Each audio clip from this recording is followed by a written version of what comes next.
ばんは、ゆうかです。ハッピーハロウィンということですが、この動画がハロウィンの頃に上げられているか、はたまたもう少し先になってしまってるかもしれませんが、ハロウィン気分でご覧いただけたら嬉しいです。今日作っていくのはこちら、にゃーん、四天王像地獄展です。展示品めっちゃかっこよかったので、どんな感じなのかすごく楽しみです。こちらのキットにふさわしい格好かどうかはわからないですが、ハロウィン仕様に着替えてきます。間違えた。成功。さっきのは去年の幻。さて茶番は置いといて、早速作っていきたいと思います。それでは本編をご覧ください。それでは開けていきます。ランナーは3枚。説明書はこんな感じ。組み立て方の記載が分かりやすそうです。どうやら接着剤が必要なようです。まずは頭です。塗装をする予定なので綺麗にしておきたいです。このちっちゃいパーツがこう入るということですが、落ちちゃうから接着剤を流し込んではめるって感じなんですね、きっと。接着剤の筆が取れちゃってました。よし、気を取り直して。こういうキットを作るのは初めてだったんですけれども、合わせ目消しはしたことがあったので、その要領でくっつけていきました。まあこんなもんかな。はい、顔ができました。髪の毛や耳、装飾品もかなり細かい作りだなと思います。何より表情がすごい。次は胴体です。表面のザラザラした質感がすでに作り込まれています。パーツを合わせるだけだとやっぱり境目が気になるので、合わせ目消しみたいな要領でやっていくのがいいのかなと思います。接着剤を流し込む面積が大きいと結構緊張しますね。ちょっと時間を置いて、これぐらいであれば合わせ目消しは大丈夫かな。乾くまで放置。次は両腕を一気に作っていきます。腕はパーツが多かったので、つなぎどころを間違えないようにくっつけました。腕ができました。袖の布っぽいディティールよく出てるなと思います。ここの上の部分には装甲がつくんですけれども、こちらの浮いてるところの塗装ができなくなってしまうので、塗装してからかぶせようかなと思います。次は腰です。足の付け根のパーツを中に入れて挟み込む作りになっていました。ちょっと放置。次は足です。多分間違いかと思うんですが、ここ同じ番号になっちゃってるんですね。左右で形が違うので、入れ込んでみて合うか合わないか判断すれば大丈夫そうでした。ひたすら合わせ目を消す動画になってしまいそう。足ができました。足のくるぶしらへんは先にくっつけてしまうと塗り残しになりそうなので、後からくっつけることにしました。最後に土台を作っていきます。土台を正しい位置に置いてみたんですけど、奥の方まで凹凸が激しいので、これはくっつけずに塗装してからくっつけることにしました。接着してない状態でこんな感じ。腰のパーツを付け忘れてました。正確にはこんな感じです。ディティールが細かいので塗装してなくてもめちゃくちゃかっこいいです。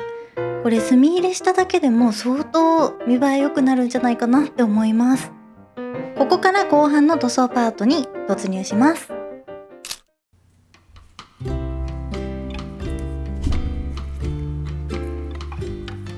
今日のおやつはかぼちゃプリンです。もう夜遅いから本当は食べない方がいいんだろうけど、いただきます。かぼちゃ美味しい。かぼちゃのスイーツってなんでこんな美味しいんだろう。幸せ。ごちそうさまでした。ここから塗装編です。事前に合わせ目消しした箇所はヤスリがけして、表面には艶消しのトップコートをかけてあります。塗装していく塗料なんですけど、こちらのアイアンペイントを使っていきたいなと思います。塗るとアンティーク調の鉄や金属のような質感を表現できる水性ペイントですということで、こうやって塗りたいなって思う表現が簡単にできそうなので、今回初めて使ってみようと思います。ちゃんとできるといいんだけど、まずは振って中を、待って、どうなってんだろう。おっとっとっとっとい、いやー危な。キラキラした感じが入ってます、すでに。まずは一番下に使う色としてブラックとブラウンを合わせて色を作ってみました。ちょっと黒を多く使いすぎてほぼ黒になってしまってます。それでは土台の方から塗っていってみようと思います。塗装前はこんな感じの色味。塗った質感からもうザラザラしてる。普通に縫い広げたり叩くように塗ってみたりと表現に変化が出るかも試してみました。ザラザラした質感だし、もうすでに最初の方に塗った角の方は乾いてます。早い。他の箇所もどんどん塗っていきます。希釈は必要ないということなんですけれども、筆が塗料で乾いてきてしまうので途中で水を用意しました。使用感的にはアクリルペイントにザラザラしたメディウムを少し混ぜたような感覚に似ているでしょうか。とても使いやすかったです。乾燥させて大きいパーツをくっつけました。今はこんな感じです。ちょっと金属感ありますか？ここからアイアンブラウンをスポンジで重ねていってみます。緊張するな。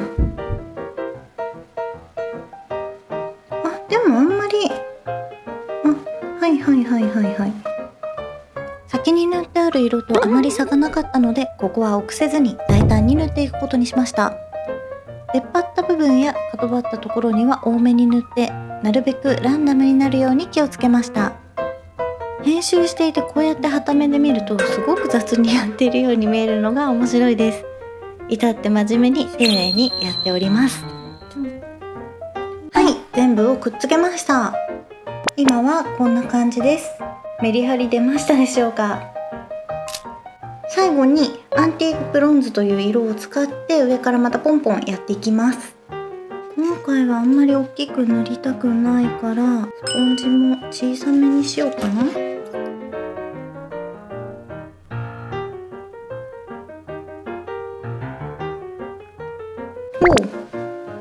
少しかやってないけど結構メリハリを感じます。やっぱ明るい色を上から重ねるだけで全然違う。明るい色はたくさんつけすぎると派手になってしまうと思ったので、スポンジにつける量を少なくしてスタンプしていきました。ここは一番ランダムにしていかないといけないところなのですが、大きく塗りすぎたりしても大丈夫。乾いてから先に塗った濃い色を上からスポンジで塗れば、塗りすぎたところも修正できました。細かいことは気にせず自分の気が済むまでスタンプをしていくのみです。よし、こんなもんでよしとします。はい、ということで四天王像時刻展の完成です。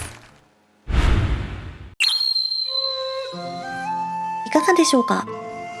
渋すぎる気もしますが、自分好みの塗装ができて大満足です。塗装前と比べるとプラスチック感は完全に拭えたのではないかなと思います。近くで見るとアイアンペイントの特徴であるざらつきがよくわかります。もともと造形が細かかったので塗料で凹凸を埋めてしまわないか心配でしたが、凹凸を残しつつ鋳造のような表現をできた気がします。他の人の作品をツイッターで見たのですが、目を描き込んでいる方も多くいらっしゃって、そこは盲点だったなと思いました。正解がないので塗装する人の数だけ作品が生まれて素敵ですね。ということで今回は海洋堂さんから発売されている四天王像の時刻展を作りました。パーツが少なくて簡単かなって思ったんですけれども、合わせ目消しをしたり塗装をしたりして思ったより手間がかかったんですけれども、初めてにしてはなかなかうまくいったんじゃないかなと思います。四天王像ということなので他にもあと3体いるようなんですが、そのうちの1体は予約可能になってたのですでに予約してあります。この動画を見て気になる方はぜひ買ってみてください。それとハロウィンの動画にする予定だったので、今回コスプレをしてみておりますが、いかがでしたでしょうか。そちらも楽しんでいただけてたら幸いです。最後まで見てくださってありがとうございます。今後も応援してるよって思ってくださる方はチャンネル登録とグッドボタンぜひよろしくお願いいたします。それではまた次の動画でお会いしましょう。バイバイ。